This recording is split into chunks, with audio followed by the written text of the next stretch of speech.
नया कुछ नहीं है, पर भारतीय लोकतंत्र के लिए कोई अच्छी चीज नहीं है। दो चीजें जिन पे मतलब नैरेटिव जा रहा है कि सरकारें गिराना या सरकारें बनाना, वो तो एक पुराना खेल हो चुका है।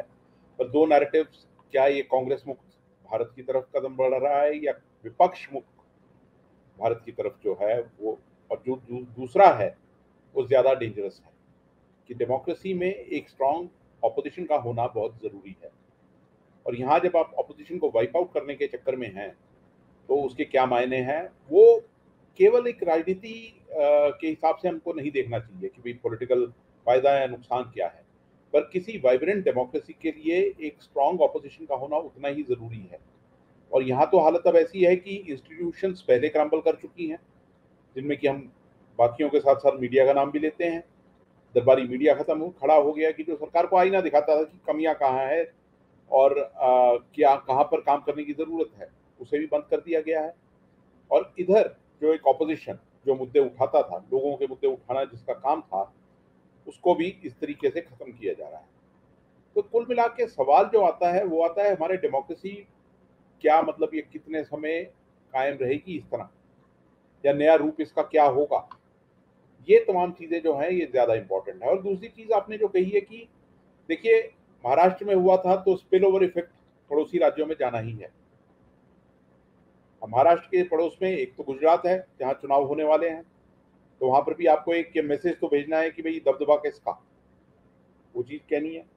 उधर दूसरी तरफ गोवा है, छोटा है, पर छोटे के साथ साथ जिस तरह आपने कहा कि बाकी प्रदेशों के लिए भी सिग्नल है। झारखंड, जहाँ पर एक ऑलरेडी कोलिशन गवर्नमेंट है कांग्रेस की। और दूसरी एक और बात इसमें आती है, वो ये आती है कि क्या हथकंडे अपनाए गए ये विपक्ष को तोड़ने में। क्या कोई लालच था या क्या कोई डर था? क्योंकि जब हम बात कर रहे हैं एक पूरे नैरेटिव की, जहां पर लालच से ज्यादा अब ईडी, सीबीआई, इनकम टैक्स, इनका जब चर्चा में आना जारी हो गया, तो ये भी एक रिफ्लेक्शन हमारे मतलब पॉलिटिक्स में भी है कि दूध का धुला कोई भी नहीं है। जब दूध का धुला नहीं है तो उनको आप इन हथकंडों से डरा सकते हैं। और फिर दूसरी तरफ अगर हम इसको दूसरा इंटरप्रिटेशन रहे तो फिर ये मोनोपोलाइजेशन ऑफ करप्शन भी है एक तरह से, कि आपकी करप्शन, हम जो करें वो सही। और इसके बीच में फिर बाकी सवाल आ जाते हैं, चाहे वो इलेक्टोरल बॉन्ड्स का हो, चाहे वो बाकी चीज़ों का हो।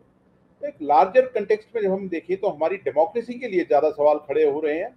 और उसमें भी जो सवाल आपने कहा था कि विपक्ष मुक्त जो भारत की तरफ हम बढ़ रहे हैं, वो ज़्यादा डेंजरस है। जी राहुल, फिलहाल इतना ही कहूँगा। और आप हमसे जुड़े रहने के लिए सब्सक्राइब करें YouTube पर, फॉलो करें Twitter पर और लाइक करें Facebook पर। और ज्यादा जानकारी के लिए आपको टाइप करना होगा सिर्फ न्यूज नशा।